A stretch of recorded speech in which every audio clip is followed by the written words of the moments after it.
Bonsoir à toutes et à tous. Tout d'abord, je vous prie de bien vouloir m'excuser car j'aurais dû être présente avec vous ce soir, mais cela n'a pas été possible. L'une des organisatrices de cette soirée m'a demandé de participer avec une vidéo et je me suis alors exécutée. Merci à Sumt et merci aussi à l'association ACP, à la diaspora rwandaise. Aussi, merci à la diaspora congolaise et à vous tous, toutes les personnes qui participaient ce soir à cette soirée dédiée à la réflexion de la guerre qui continue d'endeuiller la région des Grands Lacs. Je m'appelle Emeba Mukunde et je suis la représentante de l'organisation Wamukundi Foundation, qui est une ONG qui œuvre pour l'éducation des enfants et des jeunes adultes et réfugiés qui sont encore dans les camps de réfugiés ou dans les lieux environnants. Je vous remercie de m'avoir invité ce soir pour participer à cette soirée. Ce soir, je vais vous raconter en quelques mots ma survie à cette tragédie de guerre qui continue de faire des milliers de victimes. Pour ma part, c'était pendant la période de l'année 1994 à l'année 1998. Ma famille et moi avons passé 2 ans dans le camp de réfugiés de Dikivu à Bukavu de 1994 à 1996. Ensuite, s'en est suivi une très longue traversée, l'exode, communément appelé Inzilandende, de 1996 à 1998. Nous avons alors passé 2 années d'errance à travers les forêts équatoriales du Congo et le Congo-Brazzaville, ainsi que le Congo-Kinshasa. En 1994, je n'avais que 10 ans et je ne saurais vous décrire à quel point les conditions de vie des camps de réfugiés étaient très déplorables. Je ne saurais trouver les mots pour vous dire à quel point la vie y était très dure et inhumaine. Dans ce cas de réfugiés, nous vivions dans des huttes qui étaient couvertes par des bâches en plastique, très très froides la nuit et très brûlantes le jour. Dans ces camps de réfugiés, il régnait l'insécurité, l'insalubrité, la pauvreté, le manque de vivres, l'insuffisance des médicaments. Et il y avait aussi les pandémies comme la malaria, le choléra, la dysenterie. Il y a beaucoup de gens, beaucoup de personnes, beaucoup de réfugiés qui mouraient à cause de la fatigue, de la famine, de la maladie et aussi parce qu'ils n'avaient pas assez de médicaments. En 1996, les camps de réfugiés ont été bombardés par l'armée du FPR ainsi que les rebelles.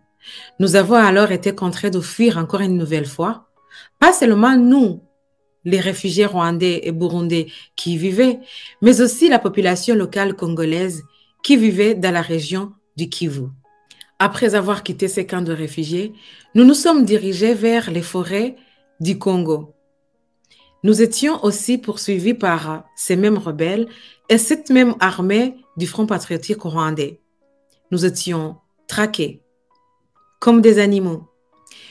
Plusieurs fois lors de ces attaques, l'armée du FPR nous poursuivait, nous pourchassait, nous traquait. Les militaires tiraient dans le tas. Ils tiraient sur les hommes, les femmes et les enfants, les vieillards, les handicapés, sans distinction, alors que nous n'étions pas armés. Je pense surtout au camp de réfugiés de Tingi-Tingi, où il y a eu des massacres qui ont coûté la vie à plus de 300 000 réfugiés, et où les militaires et les rebelles sont revenus après achever à coups de baïonnettes et de couteaux à toutes les personnes qui n'avaient pas succombé sous les balles. Je me rappellerai toujours des cris des hommes et des femmes et des enfants qui appelaient au secours, mais qui n'avaient personne pour leur venir en aide. Ma famille et moi avons survécu à ces massacres de Tingi-Tingi. Nous avons continué jusqu'à arriver au camp de réfugiés de Lukolela au Congo-Brazzaville, où nous avons trouvé encore un autre camp de réfugiés où s'entassaient des milliers de femmes, hommes et enfants de réfugiés rwandais et burundais. Quelque temps après, nous avons eu la chance d'arriver jusqu'au Cameroun, où nous avons pu être secourus et venir en Europe. Cette histoire de la traversée est une très longue histoire que je ne pourrais décrire en très peu de mots et en très peu de temps qui m'est accordé. Je souhaite exprimer ô combien ma gratitude est immense à toutes les personnes qui nous ont accueillis, surtout à la population congolaise qui nous a accueillis, mais aussi qui a perdu et qui continue énormément de perdre les leurs dans cette guerre. Je suis aussi reconnaissante parce que j'y ai survécu. Et je n'ai pas survécu par moi-même ou parce que j'avais quelque chose de plus que les autres. Je suis convaincue que j'ai survécu pour pouvoir vous en parler, pour pouvoir témoigner de cette horreur. Et pour vous dire aussi que 28 ans après, il y a encore des hommes, des femmes et les enfants qui sont encore dans ces camps de réfugiés, les hommes et les femmes et les enfants qui sont encore dans ces forêts équatoriales du Congo, qui n'attendent que justice. Les conséquences de cette guerre sont irrémédiables. Même si j'ai eu la chance d'échapper à ces balles, cela m'a laissé de nombreuses séquelles et aussi des blessures psychologiques. Durant ces 4 années de calvaire, je n'ai pas été scolarisée. Et cela a continué de me poursuivre parce que partout où j'allais, je devais faire 2 fois plus d'efforts lors de mon parcours scolaire et professionnel pour pouvoir arriver aux exigences qu'on attendait de moi. Mais cela m'a permis aussi de développer une grande résilience pour pouvoir rebondir et faire de ce parcours une force. Et c'est ce que je souhaite à toutes les victimes. Si vous êtes là aujourd'hui, c'est que vous avez été sensibilisés à cette guerre qui se passe au Congo, dans toute la région des Grands Lacs et qui continue de prendre la vie des milliers de nôtres. Si vous êtes là aujourd'hui, c'est aussi parce que vous êtes convaincus que chacun d'entre nous peut apporter sa pierre à l'édifice. Si vous êtes là aujourd'hui, c'est parce que vous voulez aussi que l'impunité cesse et que l'opinion internationale ne reste plus indifférente face à ces massacres. À mon échelle, la seule solution que j'ai trouvée pour pouvoir aider, c'est la création d'une ONG qui œuvre pour l'éducation des enfants et des jeunes adultes réfugiés qui sont encore dans les camps de réfugiés et dans les lieux environnants. Et nous luttons aussi pour les droits des femmes et les filles réfugiées, car nous savons tous qu'elles sont utilisées en première ligne comme armes de guerre. Nous sommes convaincus que par l'éducation, chaque enfant que nous aidons, nous lui donnons la possibilité de s'instruire, d'être protégé et aussi de se construire un avenir en autonomie. Je remercie toutes les personnes qui sont à l'initiative des journées comme celle-ci, à la diaspora congolaise, avec la diaspora rwandaise, ensemble. Il n'y a que nous qui pourrons élever notre voix au loin pour que l'impunité cesse, pour que les nôtres aient justice et pour que la paix règne dans la région des Grands Lacs. Merci à tous les Congolais et à tous les Rwandais, aujourd'hui plus unis que jamais, pour la réflexion et la recherche des solutions pour mettre fin à ce conflit des Grands Lacs. Personne ne le fera à notre place. N'oublions pas que nous étions tous des humains jusqu'à ce que la religion nous sépare, jusqu'à ce que l'ethnie nous éloigne, les politiques nous divisent et les richesses nous classifient. Je vous remercie.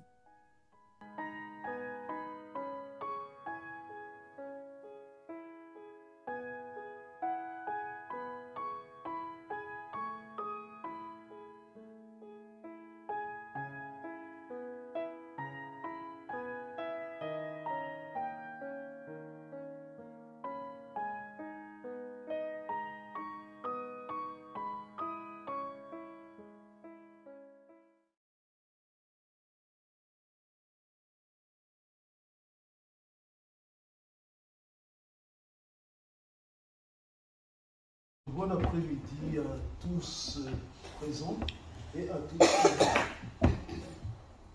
Je voudrais d'abord féliciter l'association Action civile pour la paix pour avoir pris l'initiative d'organiser cette rencontre sur les guerres dans la région de l'Afrique du Grand Lac.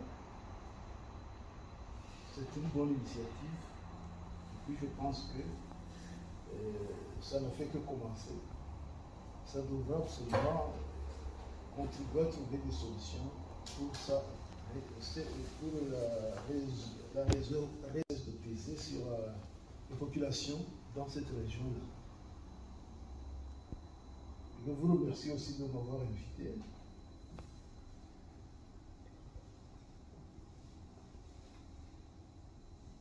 Bon, je compare les guerres qui sévissent en Afrique du Grand Lac au vent. Parce que le vent, tout le monde en parle.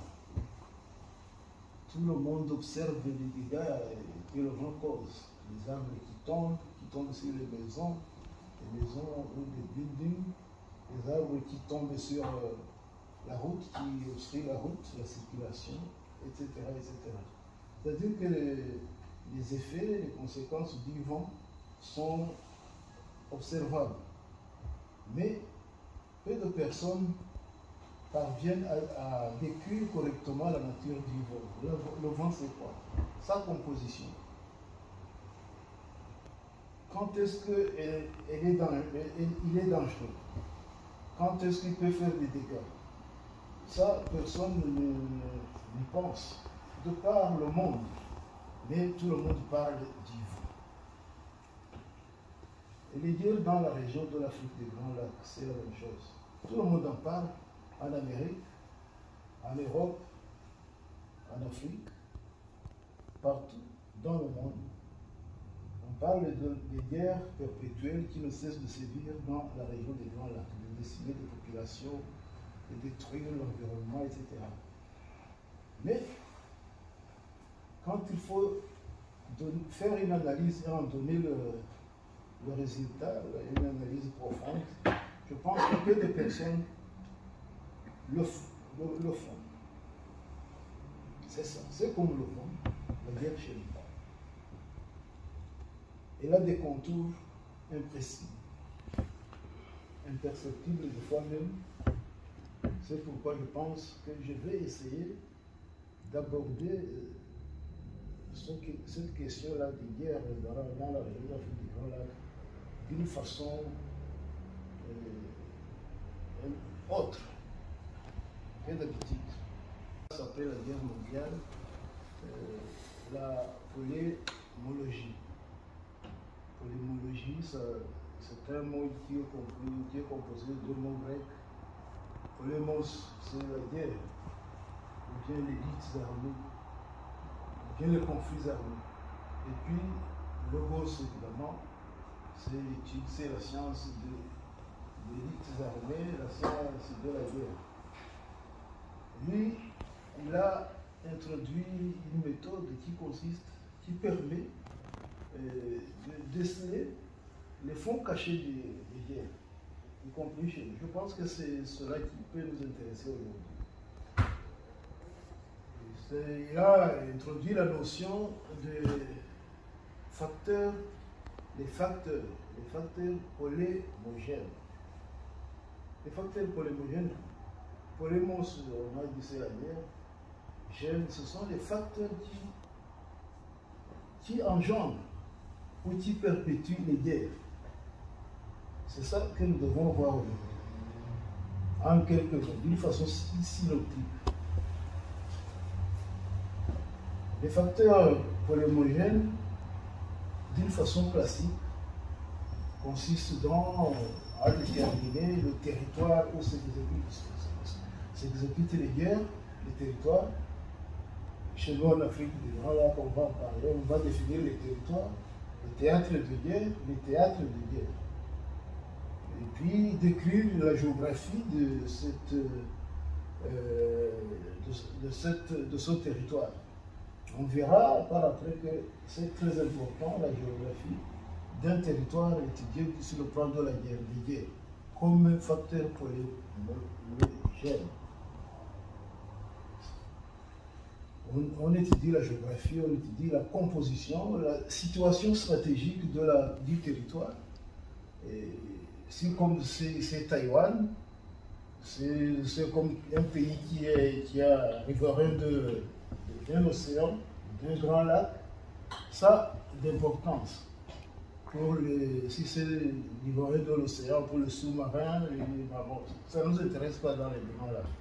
Mais par exemple, la guerre qui se fait en Ukraine, ou les menaces qu'on observe là de guerre au Taïwan, ou en Corée du Nord, ce sont des situations géostratégiques, riverains des mers, qui se trouvent adjacents à des pays tels que le Japon, etc., comme l'Ukraine est spéciale pour l'Est et l'Ouest, en ce sens qu'ils veulent se détruire mutuellement.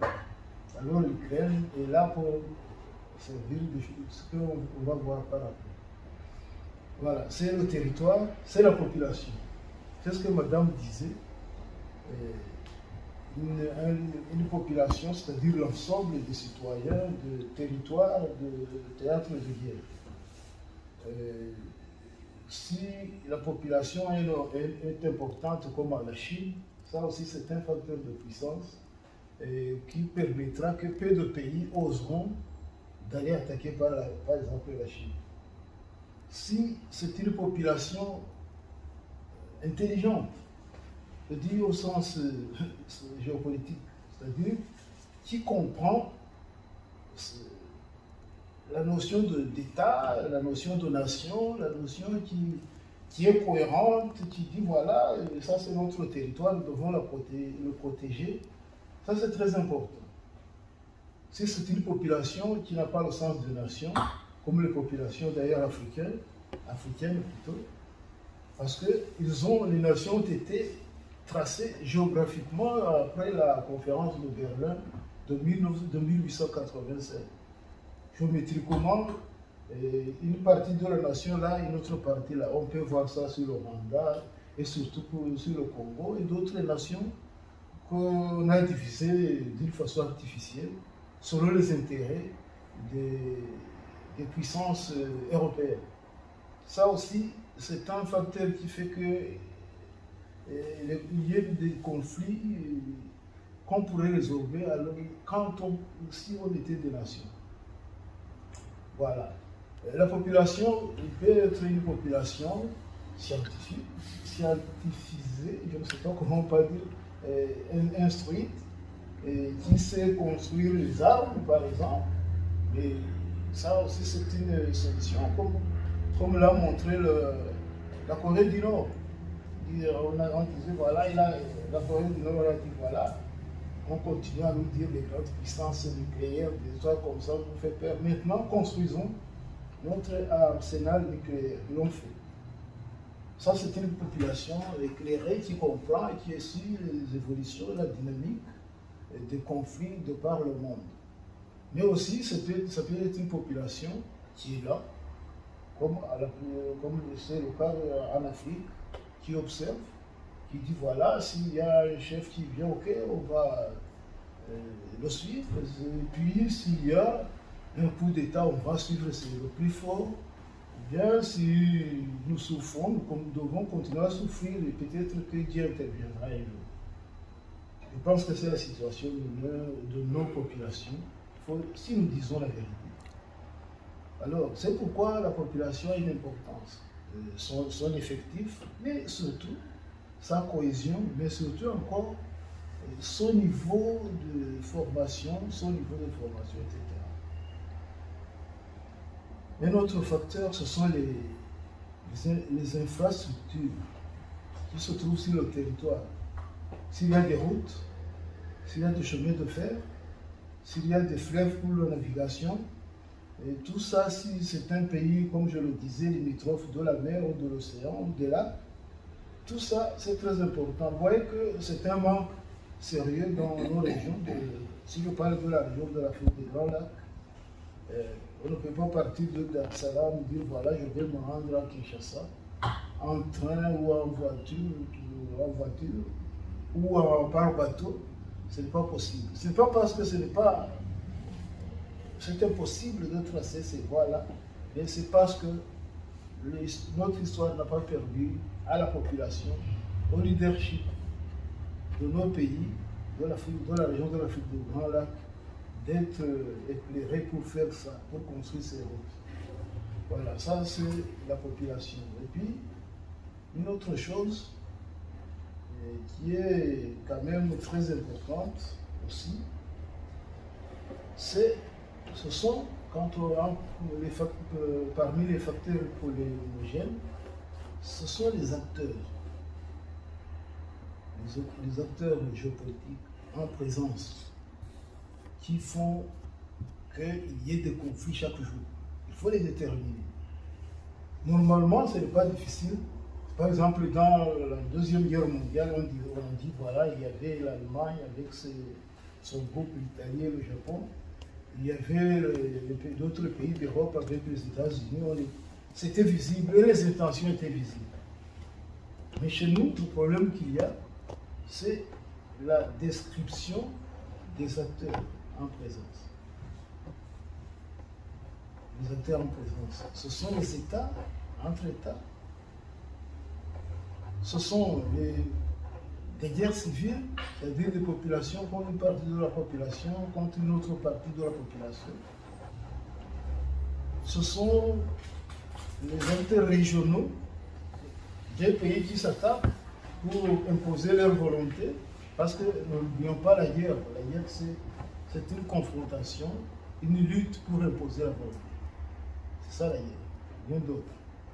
Alors, ces acteurs-là, que ce soit les acteurs locaux, c'est-à-dire les autochtones qui vivent sur leur territoire, sur le plan régional, c'est-à-dire que pour le Grand Lac, l'Ouganda qui s'associe avec le Rwanda pour attaquer, et d'une façon visible. Ça, ce n'est pas observable chez nous. Et les acteurs internationaux, les puissances géopolitiques, les multinationales, on ne le voit pas directement, ils s'infiltrent. Ça, c'est un grand problème de circonscrire les acteurs géopolitiques chez nous, dans la région de l'Afrique du Grand Lac, et leurs intentions. Et même ce qu'on observe et ce qui est présenté ne reflète pas les vraies intentions et les vrais acteurs. Donc ce sont des guerres bifaces, de conflits armés bifaces. Il y a une face qu'on voit et une autre face qu'on ne voit pas. Ça complique la question, l'affaire dans notre région. Alors ces facteurs sont des facteurs globaux. Mais si on entre vraiment on analyse pour la région d'Afrique du Grand Lac, quels sont les acteurs internationaux chez nous? Il faut décrypter, enfin on peut dire voilà, il y a les pays anglo-saxons qui veulent agrandir leur zone d'intérêt, ou bien annihiler les autres, les Français, les Portugais et autres.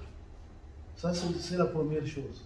Ou bien ces pays-là, ils cherchent peut-être à investir les territoires de la région de l'Afrique du Grand Lac pour contrôler les richesses naturelles ou autres qu'on observe. Ou bien, peut-être, pour une extension de la culture anglo-saxonne. C'est ce qu'on observe de temps en temps quand ils arrivent dans un territoire, qu'ils changent de langue d'enseignement. C'est ça, par exemple. Ça, c'est visible. Mais les intentions réelles de ces pays-là, disons, j'ai pris l'exemple des pays anglo-saxons, leurs intentions réelles, c'est quoi? Qu'est-ce qu'ils cherchent réellement? Parce que, oui, tout ce que j'ai dit, ça se voit et le cherche. Mais le vrai objectif, c'est le bien. Si une radio, j'avais essayé de décrire ça, je disais qu'après la Seconde Guerre mondiale, les puissances victorieuses, c'est-à-dire c'était les Amériques, les États-Unis, et puis ses alliés, le Canada, etc. C'était la France, c'était l'Angleterre, c'était... Bon, les pays d'Europe étaient sortis déchus de la guerre, de la Seconde Guerre mondiale. Et puis il y a aussi la Russie. Dans le temps, c'était l'Union soviétique. Et pour une certaine mesure, il y avait aussi la Chine. Ces puissances-là, avec la guerre, se sont industrialisées et ils disaient, voilà, ces pays d'Europe qui ont construit l'Europe des empires sont déchus, ne peuvent rien. Et maintenant, nous devons les remplacer, reprendre leur territoire colonial. Je pense que c'est ça la vraie motivation. Ils ont créé le conseil là, de décolonisation pour activer, rendre rapide la décolonisation. Mais ce n'était pas parce qu'ils aimaient les Africains, c'était pour dire voilà, les pays deviennent soi-disant indépendants et nous allons les prendre. Et puis, à l'arrière-plan, c'était de s'emparer des territoires pour s'emparer des richesses et au détriment des populations qui doivent être d'ailleurs décimées. C'est ça le vrai objectif de ces puissances internationales, de ces acteurs internationaux. Mais ils le cachent. Ils utilisent les puissances locales pour dire voilà, c'est pour la démocratie, c'est pour ça, ceci, cela. Mais réellement, l'objectif principal, c'est celui-là. C'est comme du temps de l'esclavage, on utilisait les typos qui venaient, qui décidaient leur population, mais fin de fin, les plus forts, les plus résistants étaient embarqués dans les bateaux pour les États-Unis. C'est pour l'Afrique des Grands Lacs, c'est ça. Mais sur le plan du territoire, quel est le territoire parce que nous en parlons toujours, le territoire, le théâtre de guerre de l'Afrique des Grands Lacs, c'est lequel? Ça va où? Ça combien de kilomètres carrés? Ça change chaque jour. Mais sur le plan comme de Boutoul, si on essaie de décrire le territoire de la région des Grands Lacs, c'est un grand territoire, mais d'une façon de la première phase officielle. Mais il y a une autre phase officieuse qu'on ne voit pas. Ce qu'on voit, la région, c'est une région d'à peu près combien de kilomètres carrés? 2 millions, de 4 millions de kilomètres carrés, avec une population de à peu près 400 ou 6 millions d'individus. Et qui s'étend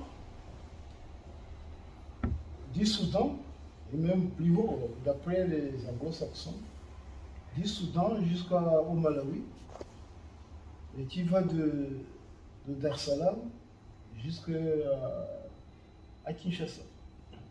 C'est-à-dire que c'est une région qui couvre les grands lacs. C'est quoi les grands lacs? C'est le lac Victoria, qui est le plus grand, le lac Albert, le lac Édouard, le lac Kivu, le lac Tanganyika, le lac Malawi. Et puis, je ne sais pas si le lac Tchad ne peut pas entrer dedans, cette région-là. Mais on peut le nommer autrement. C'est le bassin du Congo, Nil. C'est là où ça va jusqu'en Éthiopie. C'est une grande région, riche, avec une pluviométrie vraiment très élevée, avec des forêts denses, mais riches aussi en bois, avec des régions riches en pétrole, comme le long du lac Albert et Édouard.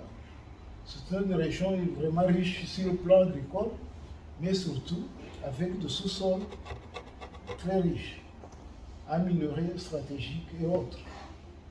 On y trouve du coltan, colombo, cobalt, on y trouve l'or, on y trouve le diamant, on y trouve l'uranium, on y trouve le cuivre, on y trouve tous les métaux, y compris stratégiques, qu'on utilise aujourd'hui.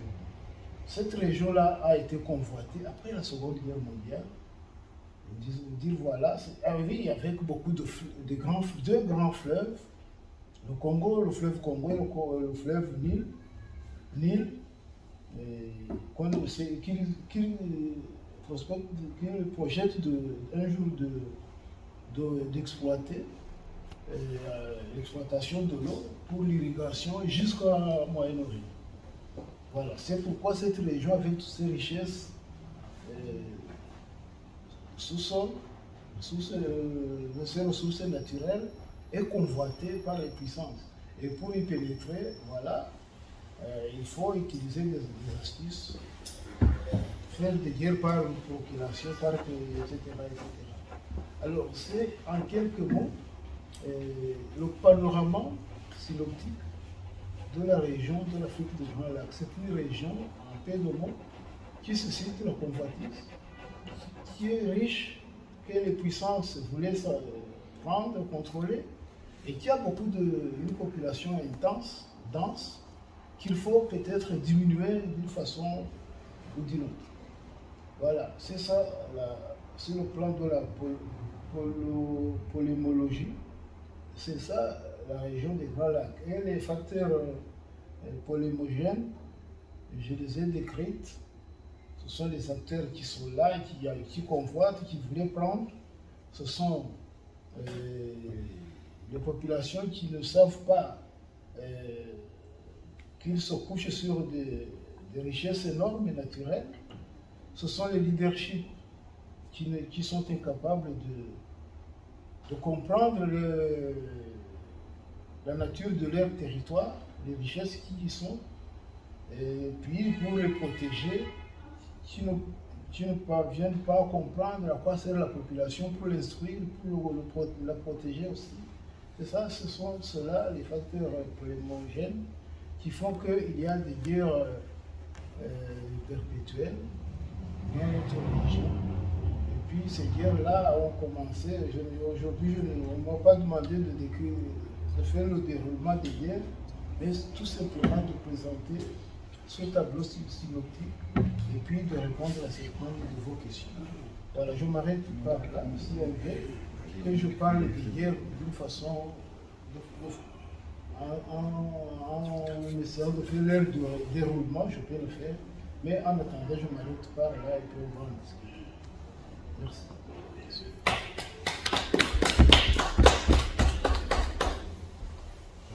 Merci beaucoup, c'est déjà important de faire ce tableau de situation, de situer le problème géographiquement, matériellement. Alors je laisse la parole s'il y a des questions, on continue la discussion libre.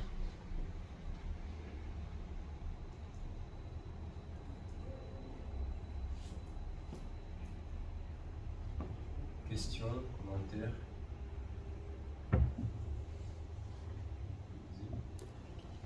Oui, merci pour l'intervention. Justement, on a compris la situation des Grands Lacs. C'est vrai qu'il y a la population, il y a des leaderships qui ne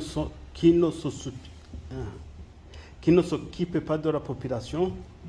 Ils s'occupent de leur confort personnel ou familial. Mais nous, la population, on se demande comment trouver la solution. Justement, on a dit qu'il y a 32 ans, vous pensez que il y a une solution, ou bien nous allons nous laisser comme ça. Je ne sais pas, ma question, je ne sais pas s'il est clair. Parce que justement, 32 ans de guerre, ça a commencé par le Rwanda, maintenant c'est le Congo.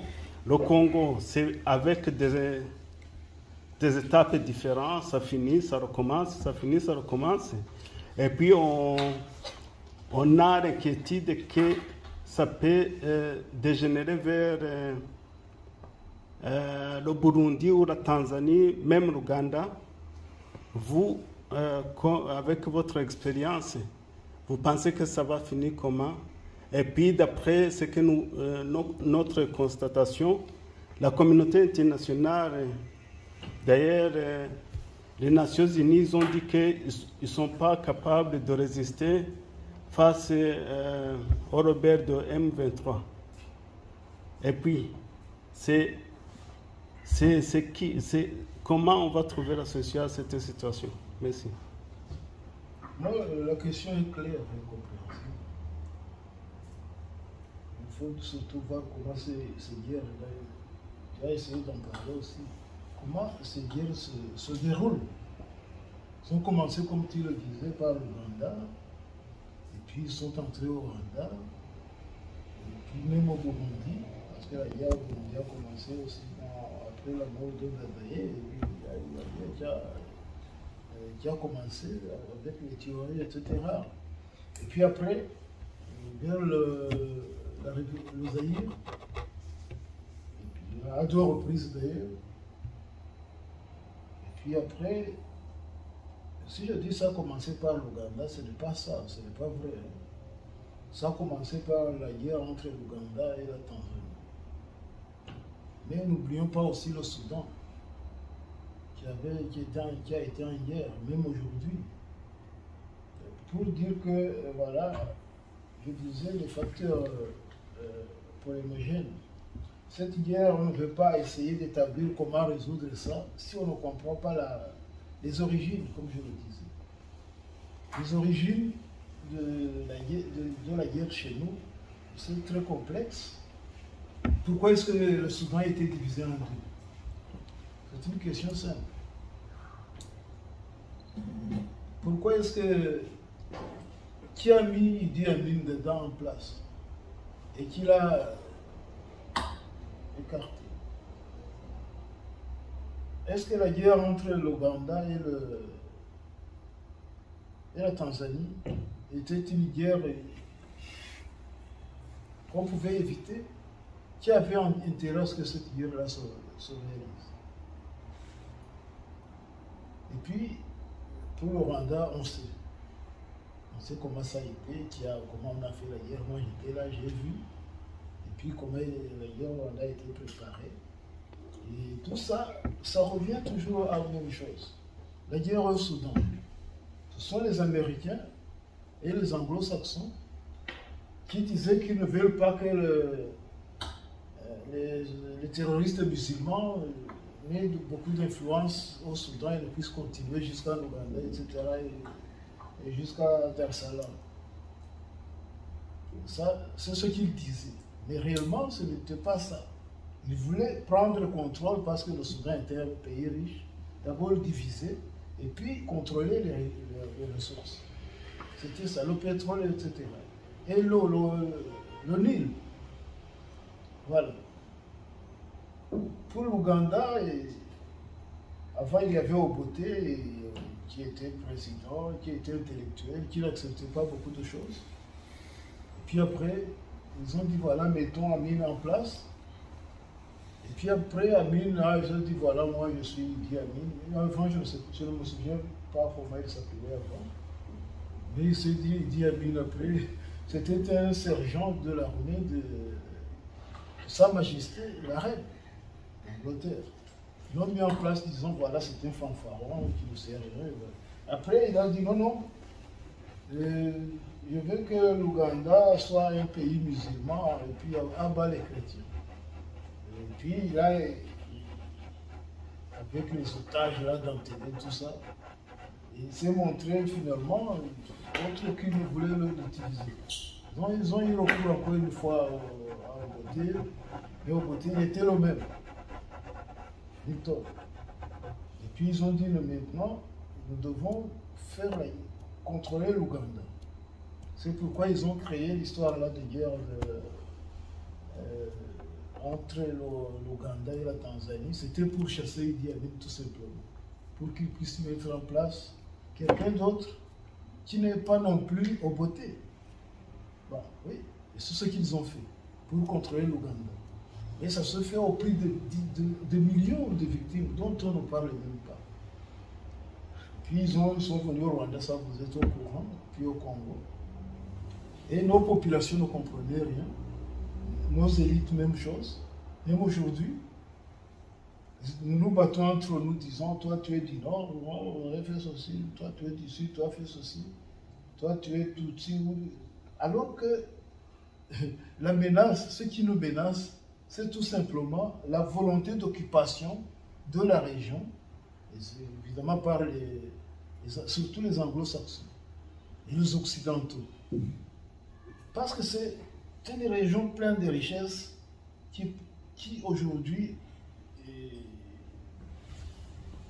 attire tout le monde, y compris les Russes, les Chinois, tout le monde.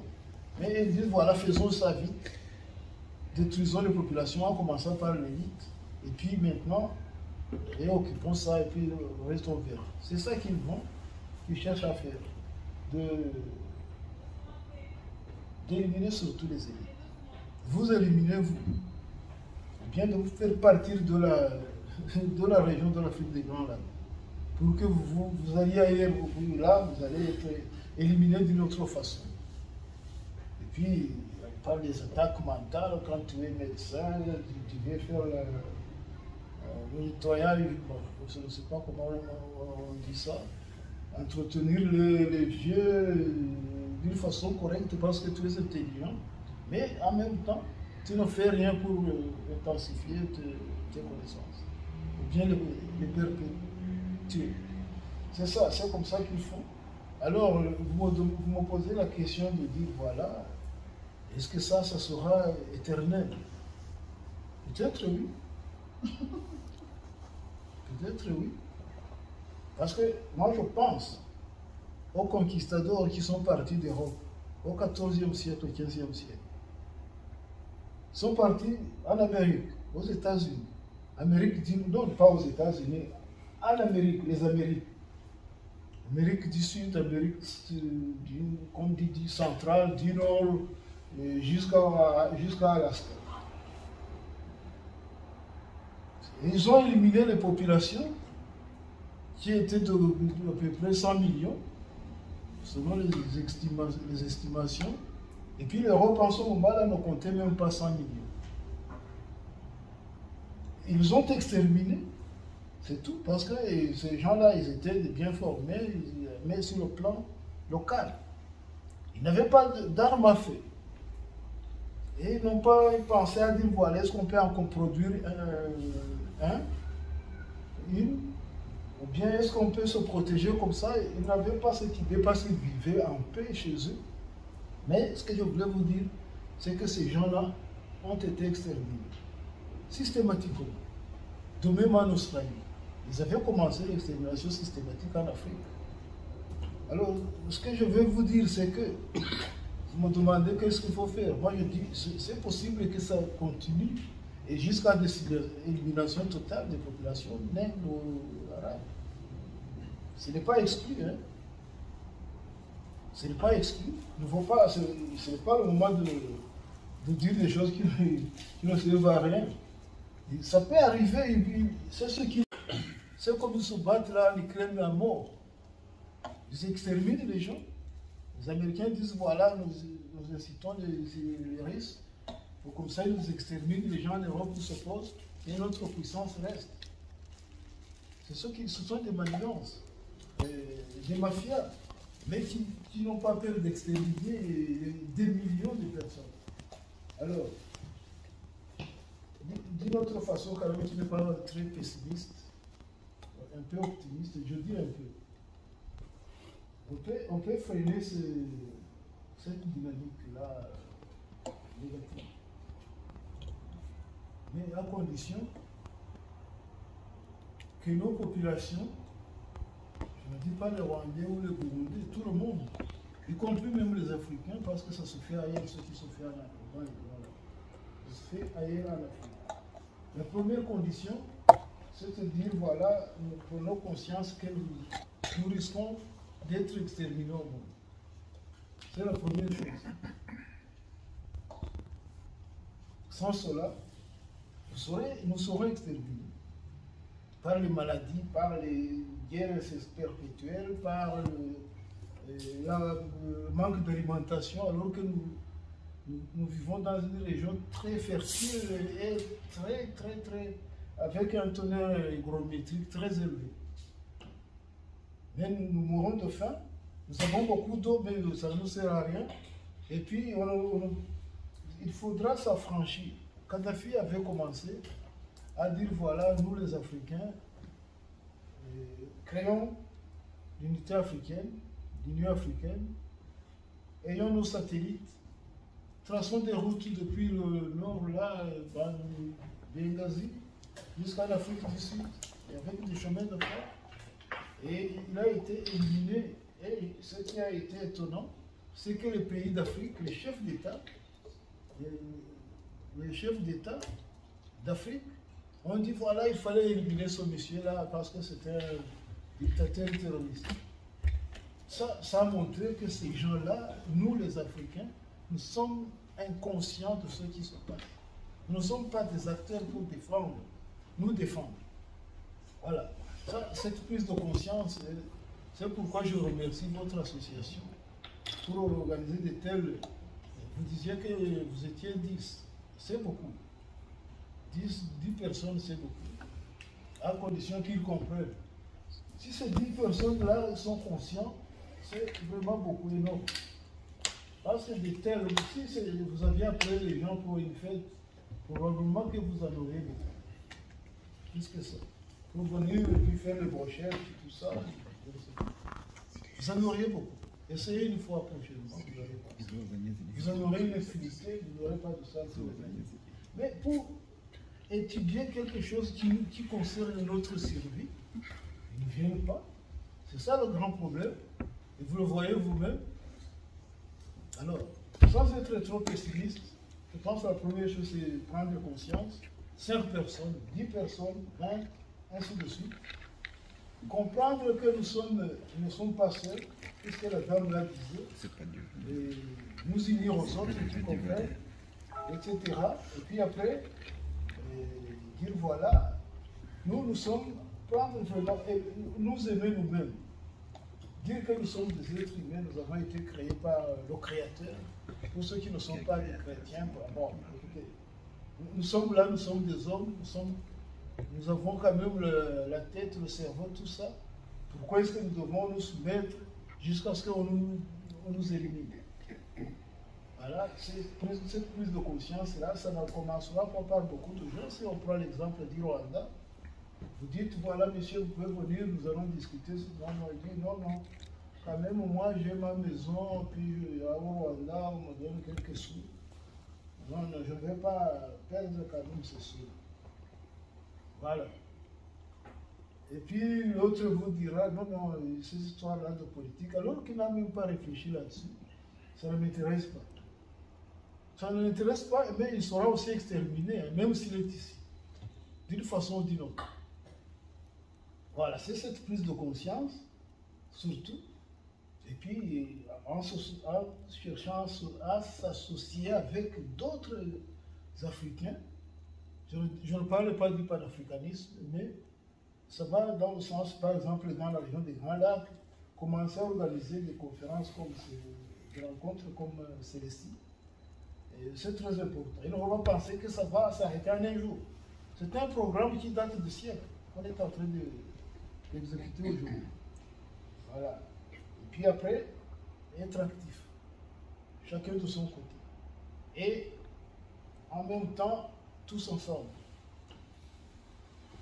Le reste, ça serait de parler pour parler. Moi, je pense que c'est ça qu'il faut faire. La conscience, l'appréciation de soi-même comme individu ou comme groupe d'individus, et puis la recherche de la justice et de la vérité, comme le disait la dame. Le reste, dire que vous allez au Rwanda pour essayer de fonder je ne sais pas quoi là, je Je vous dis que ce sont des régimes et des acteurs comme se sont projetés là où ils sont des régimes, des éléments sanguinaires. Ils n'ont pas pitié, ils n'auront pas pitié à vous, aux autres. Tu vas aller là, si je prends l'exemple du Rwanda. Aujourd'hui, nous sommes en train de perdre des jeunes gens. À goutte, mais finalement, c'est tout un tonneau qui est rempli. Parce qu'ils sont inconscients. Et s'ils sont inconscients, c'est que nous aussi, nous sommes inconscients. Nous, leurs pères, leurs mères, nous ne leur disons pas la vérité. Et puis ils se perdent. Alors ayons ce courage-là d'affronter la vérité, la justice, et puis d'être actifs, de penser à ce que nous sommes des hommes et que nous devons être libres et vraiment lutter pour notre survie surtout. Je ne trouve pas d'autre chose à dire qu'on peut faire. C'est ma suggestion, c'est cela. Merci. Peut-être que je n'est pas grande, mais c'est ce que je pense. Vas-y, Bernard. Moi aussi, je voudrais commencer d'abord par remercier votre association. Vous faites vraiment un travail très, très appréciable.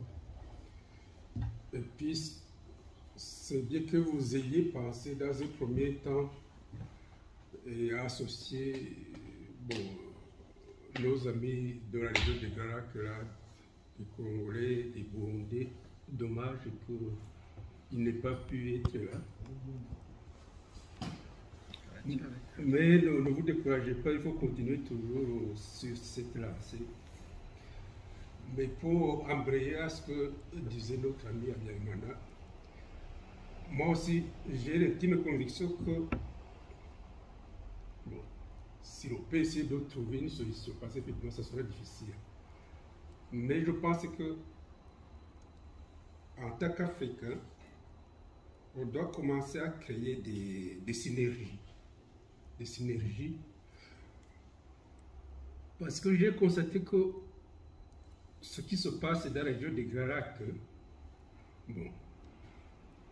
c'est l'arbre qui cache la forêt. Moi, j'ai l'impression que ce qui orchestre donc ces guerres, ils ont entrepris de recoloniser pratiquement toute l'Afrique. Pourquoi? Lorsque vous voyez un petit acteur que l'on nous montre, donc en l'occurrence Kagame, on l'utilise, on lui donne des moyens pour aller en Centrafrique, au Mozambique, même au Bénin, il paraît qu'il est là, au Mali, il est un peu partout. Et c'est dommage que beaucoup d'Africains ne le comprennent pas, n'en sont pas conscients.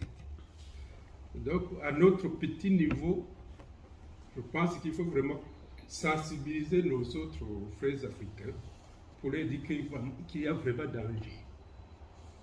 Et que ce qui se passe dans la région des Garak les concerne aussi. Donc, en créant cette sorte de synergie, peut-être ce sera un début de commencer à s'en sortir. Il n'y a pas... Bon, merci aussi, tout le monde vous remercie. Je vous remercie aussi de nous avoir invités pour cette journée. Je pense que ça révèle ce genre de journée, il faut qu'on vous organisiez beaucoup plus souvent. Je pense que ça va réveiller les esprits des Rwandais, en particulier aussi plutôt des Africains, en particulier des Rwandais. Je pense qu'on tombe aussi dans ces situations qu'on subit aujourd'hui, en tout cas au Rwanda, par l'ignorance des choses. J'ai l'impression qu'on n'est pas assez formé. Pourquoi les pays d'ici ne subissent pas la même chose que chez nous? Excepté l'Ukraine, aujourd'hui, on commence à voir que, aussi chez les Européens, on commence à se taper dessus comme chez nous. Chaque fois, ils disaient c'est les guerres civiles, c'est les Africains qui se tapent dessus. Mais aujourd'hui, ce qui a changé, ce qu'on voit aussi souvent, c'est qu'avant, on se tapait dessus avec les cailloux, avec les lance-pierres, avec les machettes, tout ce que vous voulez, tout ce qui est à la portée de la population. Mais aujourd'hui, il y a d'autres techniques. Maintenant, on a les armes. Ces armes, l'Afrique ne les fabrique pas. On les fabrique ici. Et ces armes, je pense, c'est ça qu'on doit regarder. Pourquoi ces armes partent d'ici, dans les pays industrialisés, qui fabriquent les armes, ils arrivent chez nous. Je crois que Gbagbo, quand il s'est fait attaquer, il y a tous les pays africains, certains Africains se moquaient de lui. Ils disaient, mais comment ça se fait qu'il n'a pas vu ces armes arriver chez lui? Mais comme notre frère, grand frère, Abdialiman l'a dit, c'est qu'ils ont des moyens. Ils ont des moyens, si je résume, si j'ai bien compris, c'est presque des mercenaires qui arrivent là-bas. Ils arrivent sous les biais des multinationales et ils se couvrent pas en disant on vient pour investir, mais en réalité c'est pas le cas. On voit que au lieu d'investir sur place, ils prennent la richesse que nous avons, ils l'amènent ici, en Europe. Ça c'est une chose qu'on doit regarder. Mais cela, pour qu'on y arrive, je pense c'est la gouvernance des pays. Parce qu'il y a des pays qui n'arrivent pas non plus à voler pourtant, ils ont essayé. Hein. Ils essayent de déstabiliser les régimes, mais ils n'y arrivent pas. L'exemple tout bête, moi, qui me revient toujours en tête, c'est le Kenya. Le Kenya, le président qui vient de sortir, on l'avait accusé de génocide, enfin, tous les mots possibles d'accusation. Il a été jugé, il s'est présenté à La Haye.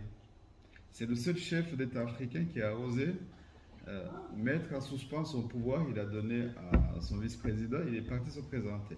Il est revenu, il a continué. C'est ce genre de gouvernance qu'on a besoin aussi dans les pays comme le Rwanda. Mais pour qu'on y arrive, qu'est-ce qu'on peut faire? C'est changer les mentalités, c'est former les gens, c'est dire, tu as droit à ça, tu dois faire ceci. De toute façon, tout ce qu'on nous ramène comme chef d'État, c'est aussi des voleurs. On le voit déjà aujourd'hui. La dame qui vient de parler, elle parlait de Tshisekedi. Tshisekedi, à part son père qui fait de la politique, lui, officiellement, il n'a jamais fait. Tout d'un coup, il s'est retrouvé devant le pays comme le Congo, un pays riche, un grand pays, sans aucune maîtrise. Mais alors, la question qu'on peut se poser plutôt avant de commencer à l'attaquer d'une façon frontale en disant on va nommer Mukwege, lui, c'est un humaniste, il n'est pas politicien. De nouveau, on va le parachuter, il va se retrouver dans un bourbier international et il va se faire bouffer aussi. Peut-être que Tshisekedi avait aussi des bonnes intentions, mais quand il est arrivé, le pouvoir, c'est pas parce que tu es là, quand tu as élu, que forcément tu sais comment gérer. Le pouvoir, ça se gère, il faut avoir des beaux conseils, il faut s'appuyer sur les bonnes choses. Et puis en plus, lui, il est arrivé dans les mauvaises conditions. Bon, je dirais plutôt il faut l'aider, mais qu'il l'attaquer frontalement. Aujourd'hui, sur l'attaque frontalement, c'est le résumé, enfin, c'est ce que les discussions qu'on a souvent, c'est que si on l'attaque en disant tu n'as pas le deuxième mandat, il va se marier même avec un diable pour qu'il puisse pouvoir avoir son deuxième mandat. Moi, je dirais il faut le laisser faire son deuxième mandat, mais enfin, une condition qu'il ne fasse pas le troisième.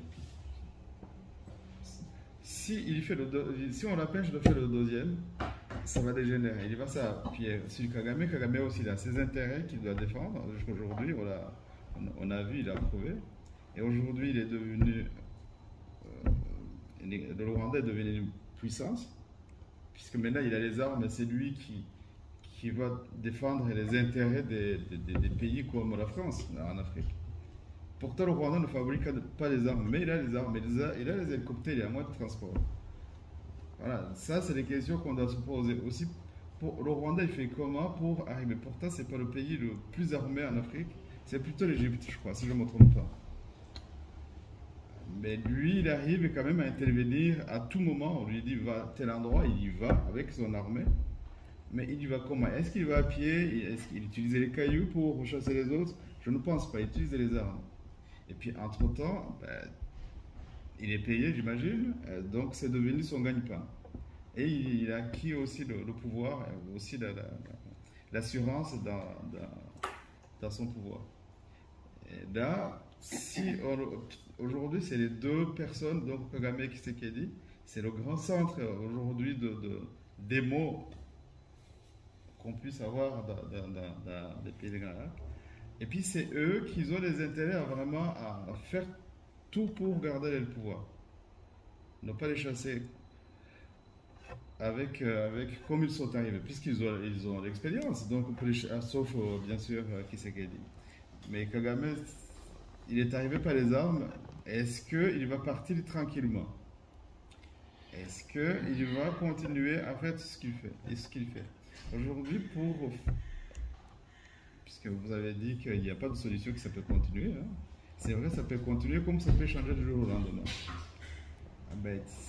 Ici, la France, je crois, ceux qui ont appris l'histoire, pour changer la monarchie, pour chasser la monarchie en France, ils ont décapité tout le monde, toute la monarchie. C'est parti très vite. Je crois que je me trompe pas. Pourquoi nous, on ne peut pas y arriver? C'est question c'est la révolution, c'est ce qu'on dit. Sauf qu'on dit que nous, on a eu la révolution, mais je ne pense pas qu'il y a eu vraiment la révolution, puisque les premiers se répéteraient pas. Se répéteraient pas aujourd'hui. Je pense que c'est la population qui doit d'abord être consciente de où ils veulent aller, ce qu'ils veulent avoir et comment y arriver. Et puis des associations comme celle-ci ou des autres associations qui existent peuvent aider à sensibiliser, à dire il y a ceci qu'on peut faire, il y a ça, il y a tel chemin qu'on peut y arriver, comme la justice et comme toutes les institutions de l'ONU. Le seul problème, c'est que ces institutions sont quand même incapables de faire quelque chose. Aujourd'hui, on se bat sur le rapport MAPI pour qu'on puisse le présenter dans un tribunal pour juger les acteurs cités dans son MAPI. Mais c'est eux-mêmes qui ne veulent pas que ces personnes-là soient jugées. Et puis c'est eux-mêmes qui attisent ce conflit. Quand on regarde les casques bleus qui sont dans l'est du Congo, la communauté internationale, il y a combien de personnes? C'est les mêmes qui envoient les armes en Ukraine aujourd'hui pour se battre contre la Russie. Mais le Congo qui subit exactement la même chose, une agression similaire que l'Ukraine, mais on les laisse même pas acheter des armes pour se défendre, alors qu'ils ont les moyens. Alors, il faut qu'on se pose la question sur ce genre de situation. Donc, je ne serai pas long, c'est quelques considérations. Il ne faut pas que nous nous trompions. L'Europe est colonisée. L'Europe est colonisée. Parce que les chefs d'État européens sont nommés par les multinationales et les Américains, tout ça. Maintenant, je vais revenir quand même sur quelque chose qu'a dit notre ami concernant Tshisekedi, le mandat, le deuxième mandat qu'il faut le laisser. Sans parler de Museveni. Bon, même le Kenya, c'est là où il y a eu des accords. Parce que c'est un groupe mafieux. Si on est conscient de combattre ce groupe, il faut le combattre. Les Congolais ont raté l'occasion, comme vous parliez d'une révolution de la population. Quand ils mettaient que l'autre là qui s'est dit en place, ils auraient dû faire une révolution. Mais ils ont raté l'occasion. C'est-à-dire que même le leadership de l'opposition n'a pas été assez vigilants. Non, ils étaient vigilants, mais assez perspicaces pour canaliser ces personnes, la population, à faire la révolution. Ils ont raté. Il a été d'ailleurs de même pour quand Kabila avait été battu par Tshisekedi père. Ils ont raté toujours l'occasion. C'est-à-dire qu'il faut que nous soyons conscients que les actions que nous menons aujourd'hui, si petites soient-elles, ce sont des actions qui doivent être soutenues C'est-à-dire soutenir, ça veut dire que je ne veux pas qu'ils soient soutenus par les personnes. Soutenus par ceux qui l'ont conçu jusqu'au bout, à chaque instant T. Si on ne fait pas ça, ça n'ira pas. Tu sais qui dit Kabila, tout ça, tout ce monde, il fait ce que Dieu lui dit Kagame, ne vous en faites pas. Et j'ai entendu des gens dire, voilà, maintenant il a dit que le Rwanda a attaqué. Tout ce verbiage ne sert à rien. Mais qui c'est qui dit, n'a pas organisé son armée pour prendre le Bunagana. Le Congo est habité par 100 millions d'hommes. Si tu es président du Congo aujourd'hui, n'importe qui parmi nous, c'est une hypothèse.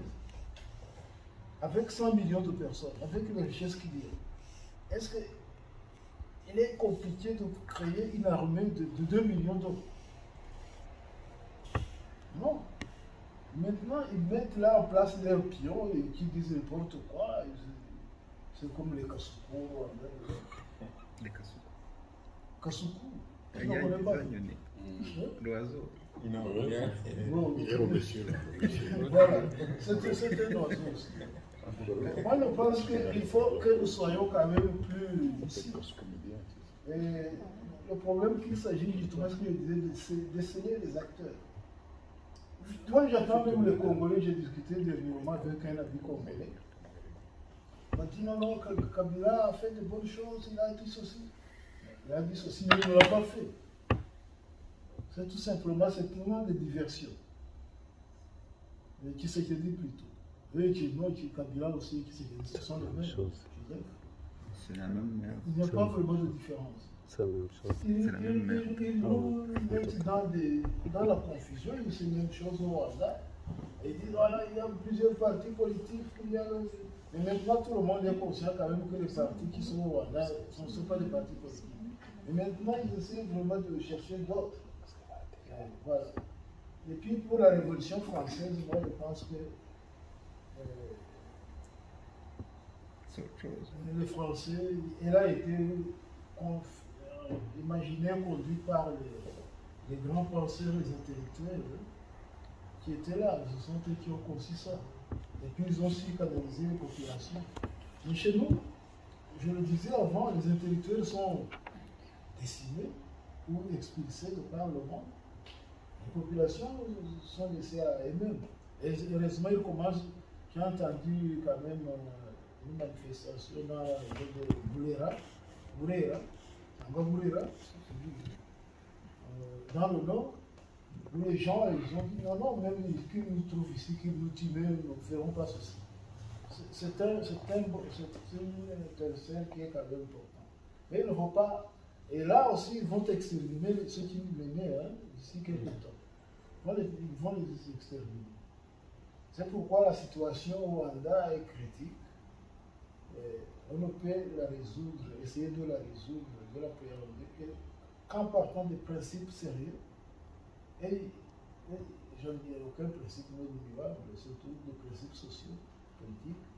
Mais c'est en ce moment-là et en ce moment-là seulement que nous pouvons parvenir à résorber la domination, le système féodo-monarchique qui règne au Rwanda.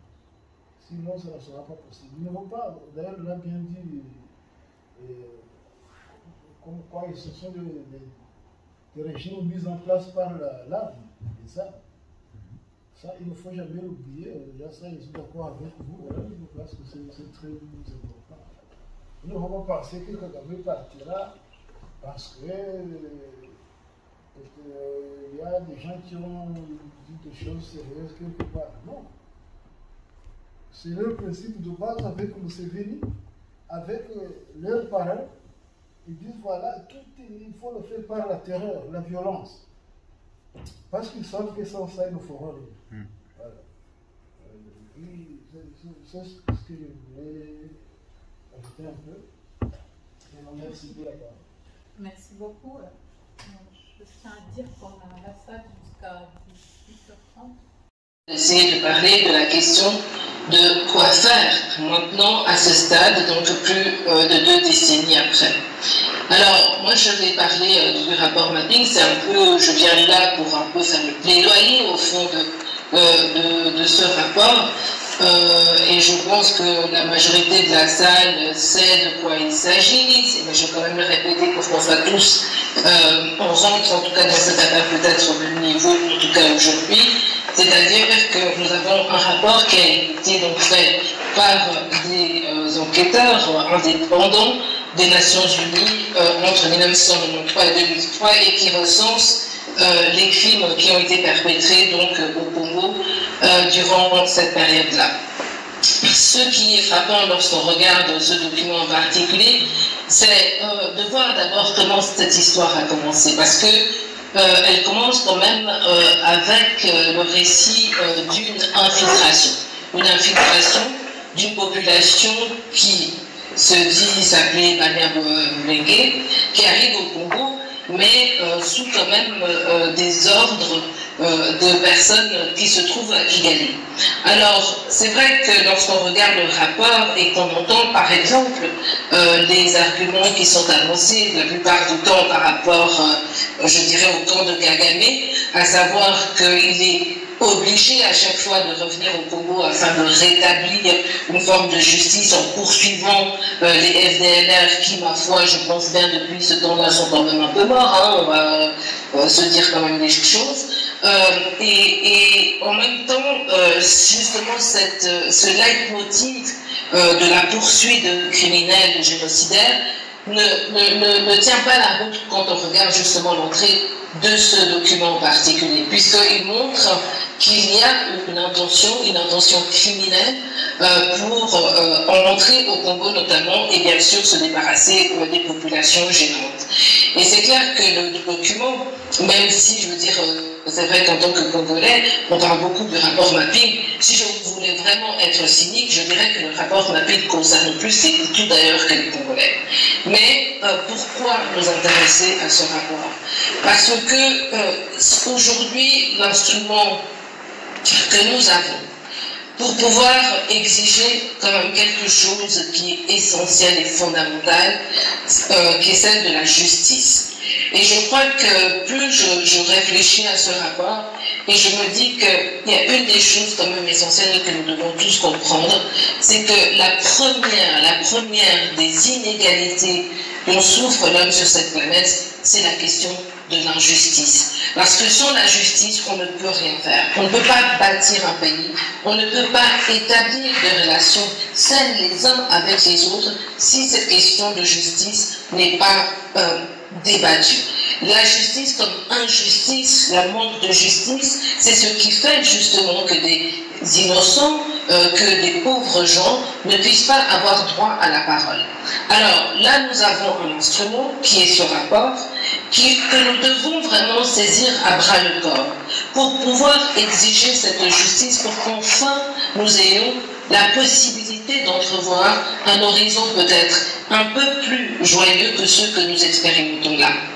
Et c'est clair que cette question de justice, c'est difficile parce que à chaque fois que nous ramenons la question du rapport mapping sur la table, on nous dit, oui, en tout cas nous Congolais, on nous dit, voilà, de toute façon, c'est votre gouvernement qui doit faire la demande pour que soit pris en fait en compte ce rapport. Et je ne parle même pas du mandat parce que de toute façon, vous n'avez rien à dire puisque Monsieur Tout-Puissant, le roi et donc Dieu sur terre à Kigali ne va pas accepter qu'on lui demande quoi que ce soit par rapport à ça. Au contraire, il se bat beaucoup pour pouvoir réfuter au fond tout le récit qui est dans ce rapport. Mais je crois que la conscience qui doit être la nôtre, autant congolais que congolais, c'est de nous dire que nous devons, nous les populations, ne plus nous laisser intimider par rapport à cette rhétorique qui revient souvent dès le moment où on parle de justice, dès le moment où on invoque le rapport mapping et qu'on nous dise que nous sommes des génocidaires. En tout cas, moi, il n'y a pas longtemps, je me suis retrouvée sur un poster, je ne sais pas qui l'a fabriqué, où j'étais en très bonne compagnie d'ailleurs, et comme une négationniste par rapport à la question du génocide rwandais. de toute façon, nous n'allons pas nous justifier, nous n'allons pas commencer à répondre à ce genre de choses, mais la meilleure manière quand même, je dirais, de répondre réellement à ça, c'est comme je dis, de ne plus nous laisser intimider par toutes ces accusations. Parce que ces accusations sont là justement pour mettre sous le tapis des rapports comme le rapport Maping. Ils sont là pour mettre sous le tapis le rapport Gersony, le rapport Cassel. C'est à ça que ça sert, de chaque fois attaquer les gens sur leur demande de justice. C'est une manière justement de faire taire la personne ou en tous les cas de la faire passer pour folle par rapport à ce qu'elle dit. Or, la seule chose que nous avons pour nous aujourd'hui, c'est cette demande de justice. Et cette demande de justice, quand je dis que nous ne devons plus nous laisser intimider, c'est que nous devons la réclamer partout, en tout temps, quand nous en avons l'occasion. Et que ceci soit du côté rwandais ou que ce soit du côté congolais, et je dirais même plus largement par rapport au rapport Maping, parce qu'il n'y a pas que des Congolais ou des Rwandais qui sont morts dans cette affaire. Quand on parle du Kabinda, il y a des Kabindais aussi qui ont été massacrés et qui se trouvent aussi dans ce rapport, puisque l'Angola a profité du fait de son incursion au Congo pour soi-disant prêter main forte aux autorités pour aussi se débarrasser de ces populations-là. Donc du coup, nous avons vraiment une très grande coalition à établir dans notre région pour que nous demandions une seule chose et avec insistance et sans peur, c'est la justice. Parce que nous savons qu'aujourd'hui, nous sommes en train de vivre la plus grande des injustices parce que cette justice n'a pas été appliquée. Et comme je dis, la peur, il faut qu'on finisse avec ça. Il faut que nous laissions déblatérer tous les petits, comme je les appelle, la meute, les chiens de Monsieur le paralytique de Kigali. Donc, il faut qu'on les laisse parler et leur dire que pour nous, cette demande de justice-là, elle ne s'arrêtera pas tant qu'on n'aura pas mis ce rapport Maping sur la table, tant qu'on n'aura pas exhumé tous les crimes qui ont été commis. Et c'est d'autant plus important que nous demandions aujourd'hui pourquoi. Parce que le temps passe, les preuves s'en vont aussi. Et chaque fois que Kagame fait des incursions au Congo, nous savons qu'il efface les traces. Parce qu'il sait très bien les crimes qu'il a commis. Et tant que nous ne ferons pas en sorte vraiment d'exiger cette justice en faisant fi de tout ce qu'on nous a dit. Je sais que pour les populations, tout c'est extrêmement difficile parce que c'est une population qui a été diabolisée sur la terre.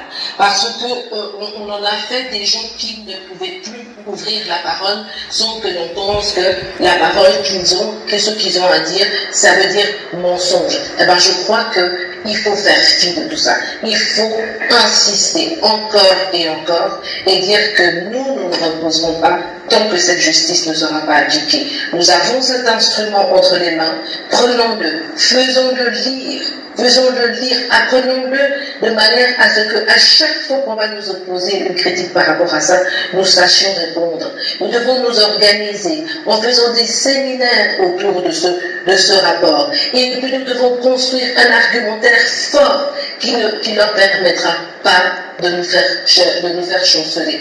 Et ça, c'est un peu le message qui était le mien aujourd'hui dans la question des solutions par rapport à cette situation des Grands Lacs. Moi, la solution, en tous les cas, que je vois là, c'est maintenant, comme je dis, 25 ans après, nous avons dit beaucoup d'analyses ont été faites, beaucoup de choses ont été dites, nous le savons, certains d'entre vous ont vécu dans leur chair, et c'est pas à moi de leur dire ce qu'ils ont vécu durant toutes ces situations. Si ça se trouve, ils sont même eux-mêmes dans ce rapport Maping par rapport à ce qui s'est passé pour eux dans leur vie, et par rapport à ça, justement, nous devons maintenant, vraiment, comme je dis, faire fi. Nous ne devons pas avoir de respect pour des gens qui utilisent leur peine, peut-être, ou les crimes qui ont été perpétrés contre eux pour assujettir d'autres, pour ignorer d'autres, pour piétiner d'autres. La seule manière de guérir de tout ça, ce n'est pas en traitant les autres de génocidaires ou de négationnistes, mais c'est d'affronter la justice, c'est de vraiment se départir du vrai et du faux. C'est à ce prix-là que à ce prix-là que nous pourrons vivre tous en paix dans cette région, et c'est ce à quoi nous aspirons. Nous ne pouvons pas nous permettre de laisser un avenir à nos enfants, un avenir où les morts ne sont pas enterrés correctement. Ceci va les poursuivre, nous sommes tous des Africains, ceci va les poursuivre, et ça, si notre génération rate ce virage-là, ça sera encore très dur pour nos enfants pendant des années. Alors pensons à ça et demandez cette justice. Voilà mon message par rapport à vous aujourd'hui. Merci beaucoup. Merci.